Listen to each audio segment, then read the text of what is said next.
Okay, welcome to Temple University, Japan. I'm Robert Dejarik. I'm extremely happy to welcome Minjung and Sean to our session. Brevity is the soul of wit. Without further ado, I would give the floor to Minjung, who will make an initial presentation, and then to Sean, and then we will have our Q&A session. Please continue to mute yourselves, and we will proceed with the Q&A after the presentation. So thanks again, welcome, and Minjung, thank you so much for joining us from Washington, and the floor is yours. Okay, hi everyone. My name is Minjung Kim. First of all, I would like to thank Robert and Sean and the Institute of Contemporary Asia Studies at Temple University, Japan campus for inviting me here today. As the title of the book suggests, the North Korean issue is a conundrum. Understanding the North Korean nuclear issue and human rights issue is difficult without multidisciplinary background. I have long been interested in North Korea, the world's top oppressor of religion, under the influence of my father, who was born in North Korea and from a long time of a Christian family. I was originally going to be a scholar rather than a practitioner, because for me, studying was far easier.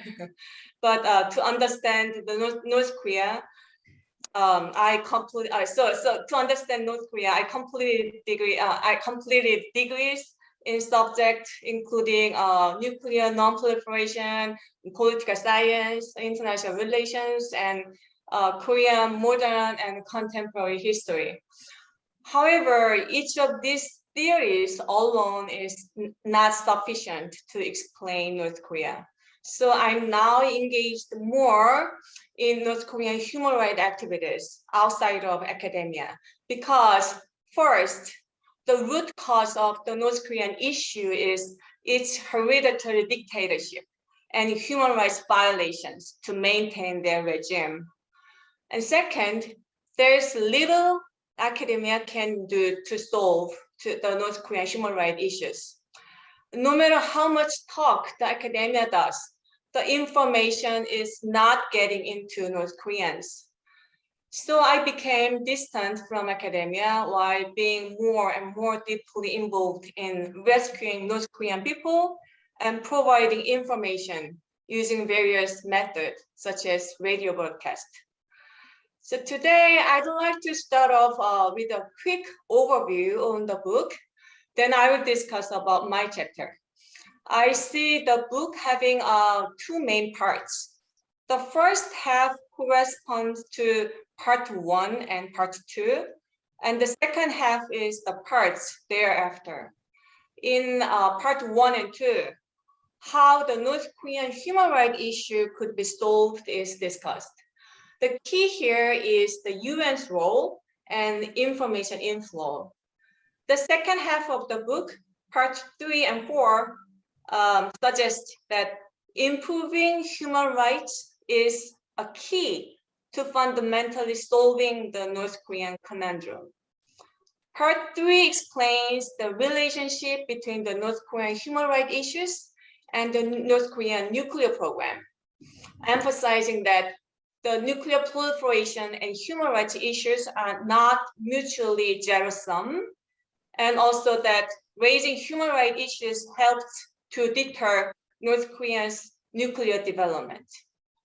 My personal interpretation of the second half of this book was that the ultimate way to improve human rights is, in the end, to change the regime. As Sean mentioned in his chapter, to improve the human rights and life of East German residents, East Germany had to disappear, or East Germany had to collapse, if I may borrow his word. Of course, the editors, Ambassador King and Professor Shin, may have different interpretation and or point of view, but as both of them are so understanding as always, they would not be offended for my own interpretation. Then let's move on to my chapter. which is efforts to reach North Koreans by South Korean NGOs. North Korean NGOs have been, North Korean human rights NGOs have been conducting various activities. Included here are first, information inflow activities using USBs, rice bottles, and sometimes even drones. And second, supporting and empowering the North Korean defectors through supplying food and shelter, and also helping them transit to South Korea, or through providing the defectors with diverse programs, including education and legal aid. The third activity is raising awareness within the international community of the human rights violations happening in North Korea. Instead of going through all the details of such a wide range of multifaceted activities, today I will talk more about two things. The first one is why. Why all the North Korean human rights NGOs put so much emphasis on information inflow. The second one is how effective the North Koreans, the NGOs' efforts were. I will focus on activities to promote and raise awareness of North Korean human rights issues to the international community. So first, why exposure to external information is so crucial. Most of you here today would be familiar with the North Korean human rights activities in the civic community through various channels. My chapter in this book also deals with the information inflow activities in every single details. So today I will brief on this point, and instead I will be more detailed about the why part. Why, under what circumstance, influx of outside information into North Korea is so critical. The information inflow activities include producing radio contents, like what I do, and sending USBs and other media, as well as all other activities of directly importing like leaflets, radio devices, and notels, which is a portable media player made in China, and computers into North Korea. As you know, Kim Jong-un has been stressing on blocking an influx of information so badly. For example, a new law called 반동사상 문화배격법, in English, the law on rejecting the reactionary ideology and culture, that can punish people just for exposure to external information. This law was implemented in December last year, 2020. The reason is very simple, because for him, blocking information inflow would be the prerequisite for maintaining the system. Here, however, I need to explain a little bit more on the meaning of maintenance of regime or maintenance of status quo. To talk about North Korea, I believe there is always a parallel structure consisting of two words or two characteristics. For example, in North Korea, there is a coexistence of utopia, which is an illusion, and the world's poorest nation, which is the reality. Also, state manages official economy and unofficial economy through 장마당, like black market or marketplace. They are coexisting. In the same contents, there's a parallel coexistence of political stabilization and economic instability. In other words, social restriction through the reign of terror consists of one axis, and the economic difficulties due to the spread of capitalism through 장마당, as well as the effect of border closure because of the COVID-19 pandemic. They consist of another axis. Above all, it is important to understand the key question, that is, what is the meaning of maintenance of regime? What kind of regime or what kind of status quo Kim Jong-un is trying to maintain for what reason, and most importantly, against what or against whom he's trying to defend his regime. Let me give you some background. It appears that Kim Jong-un has risked everything to maintain the regime. Such tendency appeared as a form of the reign of terror and extensive purge of the elite group and a corresponding atmosphere of fear. For the North Korean people, it is expressed in various forms of politics to cover up the social unrest, intensified due to the economic difficulties. In addition, Kim Jong-un showed paranoid behavior toward nuclear armament, or even turning North Korea into nuclear state. All those characteristics of the regime converge on one purpose: maintenance of the status quo or maintenance of the regime. Here's something that North Koreans and South Koreans they are confused about. Kim Jong-un's regime's maintenance of the status quo or the protection of political power is not simply the protection against external influence, as Kim Jong-un argues. Rather, Kim Jong-un is trying to protect his power, his order, his control over North Korea against his own people. Of course, the threat from US, so-called threat from US or South Korea is also a roadblock for Kim Jong-un to maintain / conserve the status quo. For this threat to be eliminated, the unification of the Korean Peninsula, led by North Korea, of course, must be achieved for his side, for his perspective. Under the 10 principle of the monolithic guidelines system of North Korea, for example, the supreme law of the country and the Labor Party rule, unification through revolution is clearly stated as North Korea's goal. Again, I emphasize that Kim Jong-un's goal of unification is to eliminate South Korea and the US, which are the greatest threat. However, it is not the whole story. Kim Jong-un's personal goal, from my point of view, seems to be the maintenance of the hereditary dictatorship of the Kim family. In other words, Kim Jong-un needs to protect his power and control over North Korea against his own people. The most effective way to achieve such a goal, and thus the easiest way to maintain the dictatorship, would be blocking information, outside information, or the interception of information over North Korean people. And also suppressing human rights, as well as the reign of terror of the elite group. Another effective way to achieve such a goal is having nuclear power that is useful in various aspects, domestically and internationally.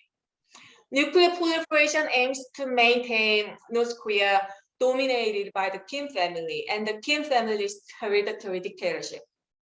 Kim Jong-un managed to procure nuclear power, and now it seems that he is reformulating the framework of the Korean Peninsula beyond maintaining the status quo. The majority of the academics would say that the purpose of nuclear development would be the protection of the regime. However, if the maintenance means the preservation of their dictatorship, which inevitably results in human rights violation against its own people, the corresponding measures and discussions regarding DPRK nuclear issues should focus more on the human rights violation of the regime. So my point here is that information inflow, as well as improving human rights situation, would be the key to fundamentally solving every single issue of North Korea, and thus the key to solving the North Korean conundrum.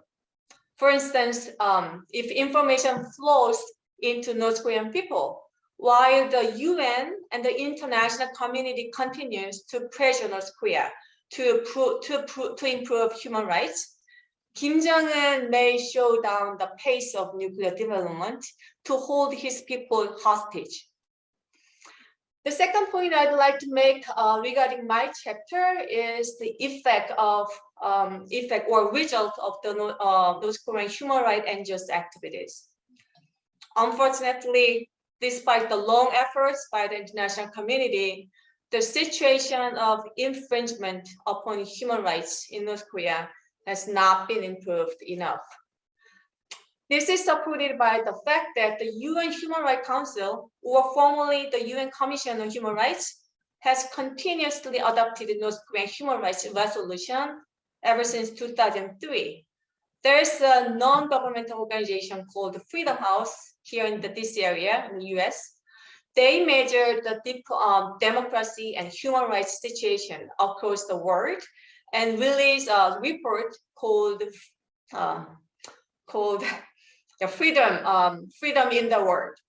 Since 1972, when Freedom in the World was first released, North Korea has been classified as the quote-unquote worst of the worst illiberal state for 49 consecutive years. There are various categories of human rights based on the Universal Declaration of Human Rights. Human rights can be classified from political and civil rights to economic and social cultural rights. And in detail, they can be divided into about 40-something provisions. However, none of these provisions have properly complied with in North Korea. The 2014 report by COI, the UN Commission of Inquiry on Human Rights in DPRK, it provides one of the criteria for this judgment. Among the problems pointed by the report, there are no sign of a solution. Rather, it can be seen that the overall human rights violation crime situation, which was deliberately and intentionally carried out by the highest power, have been exacerbated. Kim Jong-un has carried out various cases of human rights abuse to maintain his dictatorship over the past decade. For example, Kim Jong-un accused Otto Warmbier, an American student, of stealing political promotional materials, leading him to death. Also, Kim Jong-un executed his own uncle, Jang Song-taek, for attempting to overthrow the regime. The level of punishment for North Korean defectors has also been increased during his reign. In practice, it will take longer for the influx of information into North Korea to lead any essential improvement in their human rights situation. However, one hopeful factor is that North Korean people's thought are transforming now, and that the public sentiment is changing. I see this as the effect of the inflow of information into North Korea. Looking at the path through which information inflow into North Korean people, there's a kind of energy I see from various fields by various people. For example, the recent testimonies of North Korean defectors show that despite the efforts of defying Kim Jong-un, the number of people following his ruling system is rapidly decreasing. North Koreans are experiencing the market economy or capitalism through 장마당, and they are becoming awakened to the outside world through the external information they can access. In particular, since Kim Jong-un took power, many different types of digital media have been widely used in North Korea. For example, North Koreans mainly used Notel in the past, but nowadays, for the last 10 years, Chinese tablet PCs have become very popular. Also, although very tenuous, there have been partial changes in terms of the North Korean regime to deal with the international community. First, North Korea became a member of Convention on the Rights of Persons of Disability, which is CRPD.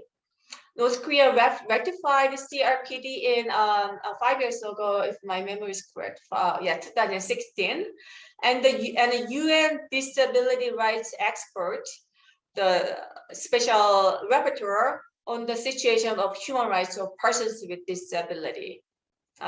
If my memory is correct. Yeah, he conducted the first visit to North Korea in 2017. Of course, with no doubt, there are still infringement upon the disabled in North Korea, based on multiple sources, including the testimony by a good friend of mine, Ji Sung-ho, who is now a South Korean lawmaker, who was a North Korean defector. That said, North Korea is showing small but at least meaningful changes, such as inviting the UN expert. In addition, the North Korean government recently submitted a voluntary national review, which is VNR report to the UN on the implementation of the SDGs. You know what SDGs, Sustainable Development Goals. Although there are shortcomings in the contents of the report, my personal viewpoint is that there is a positive factor that North Korea is showing at least a partial responsibility to some extent to the international community. As for other positive or favorable looking attitude, the North Korean regime has shown to the international community over the past few years, including summit meetings with South Korean leader or the United States and China. I personally view such gestures as very superficial and evasive, I would say. It is still unknown how much these changes will affect the improvement of North Korean people's human rights. Let me stop here by saying that the changes in North Korean people's awareness due to the influx of information is a definite outcome of the international community's efforts. Thank you. Much. Thank you very much, Minjung. So we will now have Sean, and afterwards we'll have our Q&A. So thanks again, Sean. The floor and the mic are yours. Robert, thanks very much. Thanks for putting this together. Thanks everyone for being here. I just want to mention a few people that I see dialing in. First of all, my aunt, Barbara King, Michelle Hawks from Notre Dame, Eleanor Hughes from Georgetown, and my good friend in Philadelphia, Dan Basine. Go Flyers. So Asia is my focus, Korea and Taiwan in particular. I work at Park Strategies. It's a business advisory firm managed by former US Senator Alphonse D'Amato. But anything I say, it's my thoughts alone. Don't blame him for however I may offend you. And I don't speak Korean. I speak some German. I've never been to North Korea, but I have been to South Korea more times than I can remember since 1997. And in a former Cold War life in 1986-87, I was a high school exchange student in Sweden. And on my spring break, one day I went on a spontaneous day trip to West Berlin. But of course, at the time, that meant driving through East Germany to get there. And it completely captivated me. And I ended up going to East Germany 4 times before the Berlin Wall fell. And then 2 years afterwards, doing a semester abroad in Berlin. I lived in the former West, but I spent a lot of time and had a lot of classes in the former East, right when things were very raw, when the euphoria had worn off and some of the benefits had not yet taken hold. So I have a long ago German perspective that I think it's necessary to share with Koreans and Korean watchers today, because I become distressed how many South Koreans wrongly think that what happened in Germany could be a template or model for their own way out of their situation. And whatever lessons they do take from Germany, I think they take the wrong ones. Too often, I found South Koreans saying that because West Germany reached out to East Germany somehow made a conscious decision to unify with the West. But that's not it at all. As Minjung rightly said, Germany only unified because East Germany collapsed or disappeared. And that was the only way out afterwards. Just want to start out with a little history, which may be obvious to some, but just to set the table. You know, Germany only formally unified as a country in 1871, while Korea had been one for 1,000 years. Germany was divided as a result of a war it started, while Korea was a victim first of Japanese occupation and then its division at the hands of the US, UN, and Soviet Union. So really, Korea suffered twice. Also, the two Germanys never fought a war against each other, as North and South Korea did. And you also had the peculiarity of West Berlin, which was effectively a piece of West Germany deep inside East Germany. It was technically not part of West Germany. It was under four-power control, which is why people living in West Berlin did not have to serve in the West German military. But really, it was a piece of West Germany inside East Germany, which East Berliners could see right over the Berlin Wall, which was only 13 feet high, 4 meters for you Europeans. Imagine, if you will, a South Pyongyang, where if you were going on your way to an anti-American rally in Kim Il-sung, if you looked the right way, you could see Hyundai sedans or a K-pop billboard. Because in East Berlin, you could hear a David Bowie concert in West Berlin and see Coca-Cola billboards if you look the right way. Unthinkable. But most importantly, the two Germanys were pawns in multinational, multilateral, global alliances led by Washington and Moscow. While North and South Korea, their conflict is one of an internal struggle for who is the rightful owner to the entire Korean peninsula. They are driving this as opposed to being a part of a multinational struggle. Also, the two Germanys were very chastened by Germany's sins in the Second World War and had a lot to answer for. And in many ways, were going out of their way to be less German, certainly in the East, because the leaders of East Germany were mostly in jail or exiled in the Soviet Union during World War II, and then were handpicked by the Soviet Union to run the new occupation zone within Germany.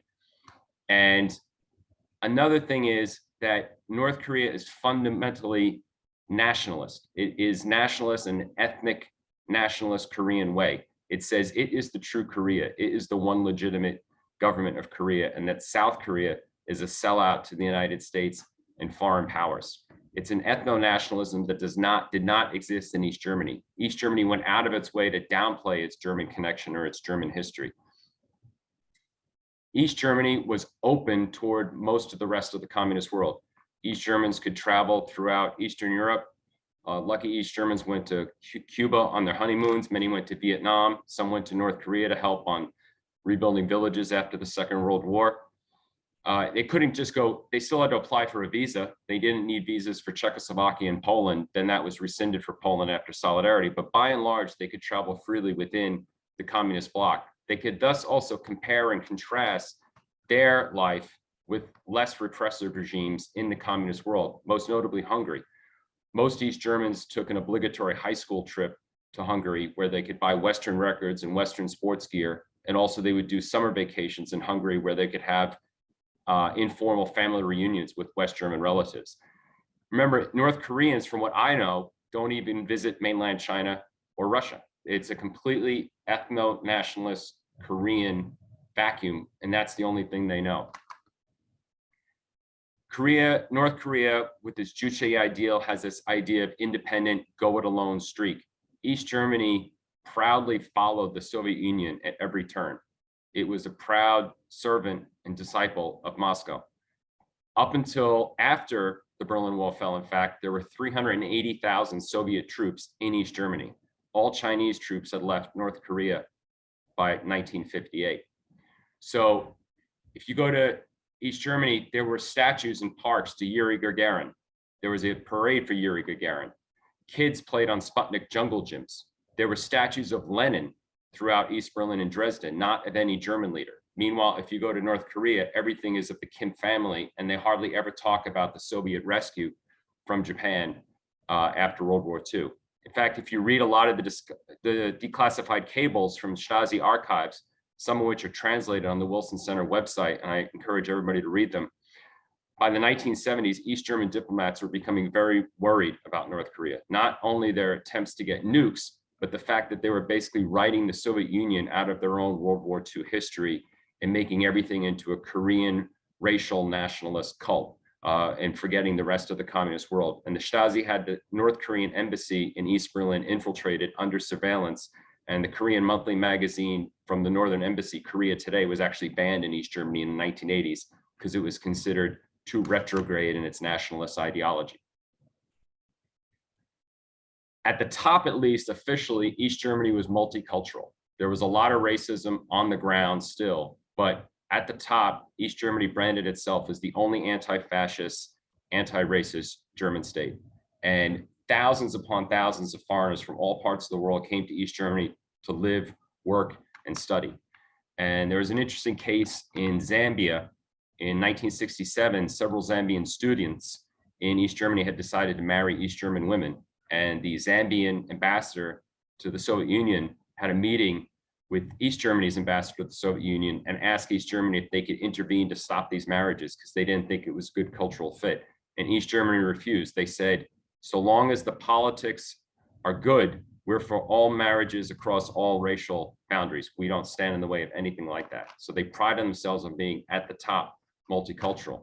Meanwhile, North Korean propaganda somehow suggests South Korea is less Korean because it allows intermarriage. And they talk about this pure racial bloodline going back centuries, that is supposedly descended through the Kim family and Mount Baekdu.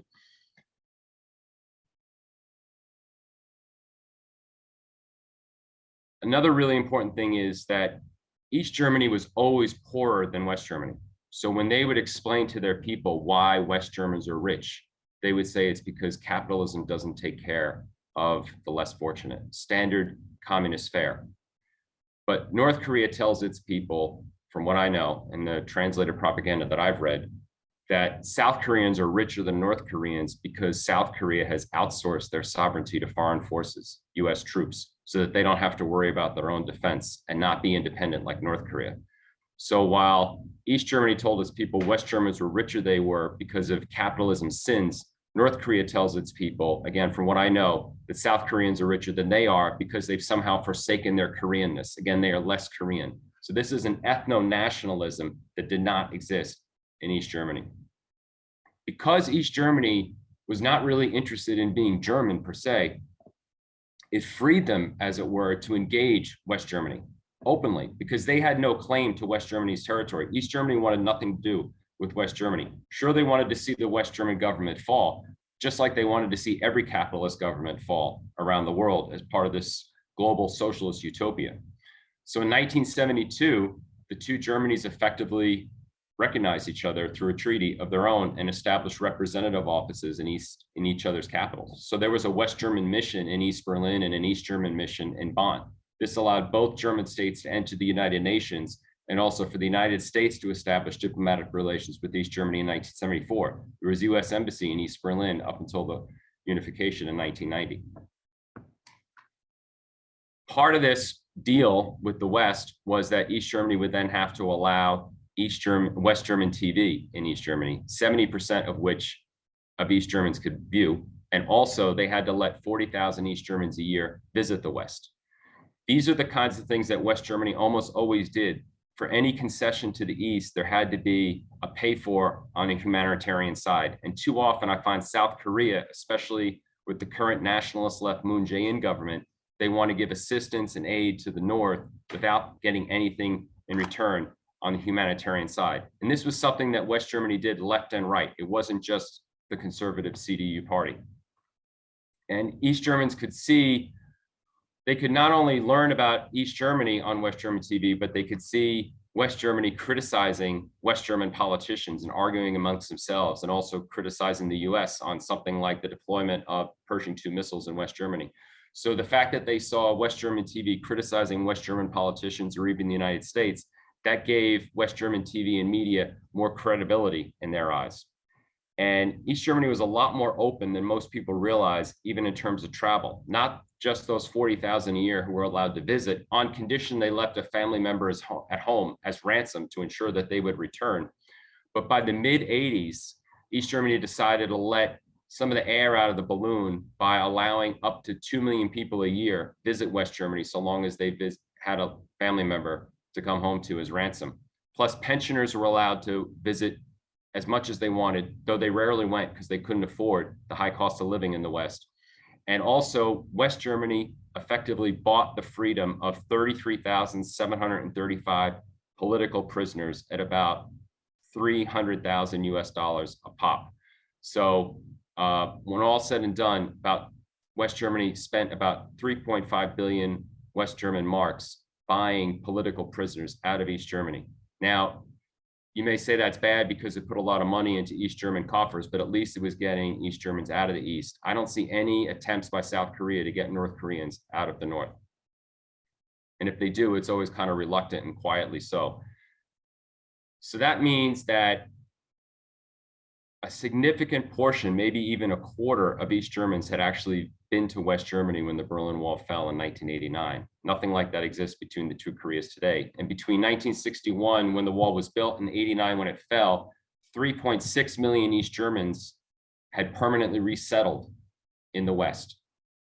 Given the size difference, that means there were 400 times as many East Germans in West Germany at German unification that there are North Koreans in South Korea today, which as of 2016 was only 29,000. There was a lot of shady business going on, and I was against the Kaesong industrial complex in North Korea, and a lot of West German companies and the West German affiliates of foreign companies now have been found to have contracted political prisoner labor in East Germany during the communist era. In particular, in 2012, IKEA had to pay, the Swedish furniture maker had to pay $1 billion in restitution to East German political prisoners who were forced to assemble their furniture in prisons. And a lot of West German companies did the same thing.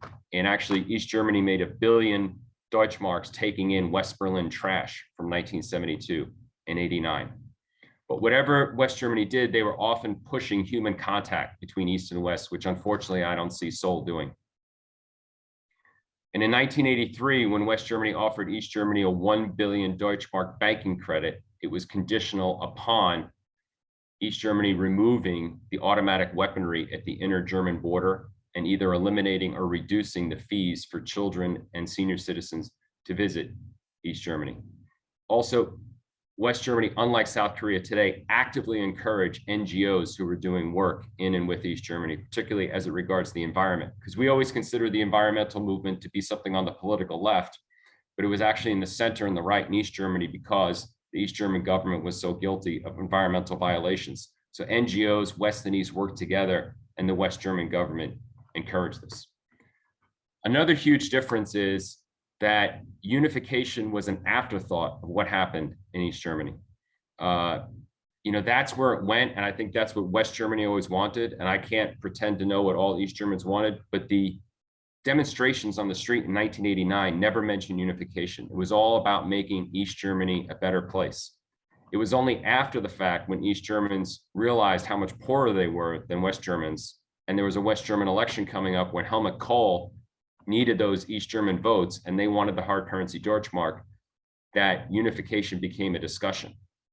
And that's when the nightly slogan of Wir sind das Volk, we are the people, as in we make the choices, became Wir sind ein Volk, we are one people. And as recently, as late as Valentine's Day 1990, which was about 3 months after the Berlin Wall fell, Theo Weigel, the West German finance minister, was actually having meetings with the new East German finance minister in Bonn, listening to her suggestions for more economic aid for the East. And that's when he said, well, if we're going to be bailing you out, we might as well take control of this. And that's when he set up the plan for German monetary union on July 1st, 1990. But for at least 2 to 3 months afterwards, there was still thought of keeping East Germany viable as a separate state. Also, what happened in East Germany was only part of a wider European story. This is actually something that started in Poland and Hungary and made its way into other countries like East Germany. This was a European story of which East Germany was only a part. If anything ever happens in Korea, it'll be a uniquely Korean affair, and it'll be about unification from the beginning on either side as to which system will prevail. And I often hear mistakenly people compare Moon Jae-in's sunshine policy, well, inherited from Kim Dae-jung, to Willy Brandt's Ostpolitik, which was in West Germany reaching out to the East. But that's a complete misread of German history. Ostpolitik in the early 70s was about West Germany making peace with its former enemies that Germany had vanquished, and with Eastern Europe as a whole, of which East Germany was only a part. Chiefly, Ostpolitik was about formally acknowledging once and for all Germany's new border with Poland on the Oder-Neisse line, establishing relations with East European countries, doing business with them, and then, as a consequence thereof, opening up relations with East Germany. But it was only one part of a wider East European strategy. Nordpolitik, which South Korea pursued after the fall of the Berlin Wall and the end of the Cold War, was to establish relations with Beijing and Moscow for the express purpose of indirectly opening up North Korea. Again, it was, even though it involved other countries, it was a uniquely Korean endeavor as opposed to a European endeavor like West Germany did with Ostpolitik. I wish South Korea, looking at the German example, would demand more from North Korea whenever it's sending aid to the North. You know, demand more people let out, demand more family reunions, keep sending the balloons over the DMZ, broadcast more into North Korea, demand that internet be allowed. None of this stuff is likely to happen. And even if it did, I'm not sure it would really make that much difference, just because the North Korean system is so much more closed than East Germany was.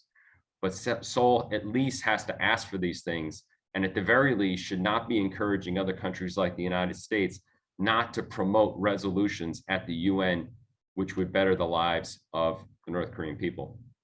So the political challenges will be great, but I think economically, at least, I'm more bullish on Korean unification than I would have been on German unification, because economically, German unification was actually kind of a loser.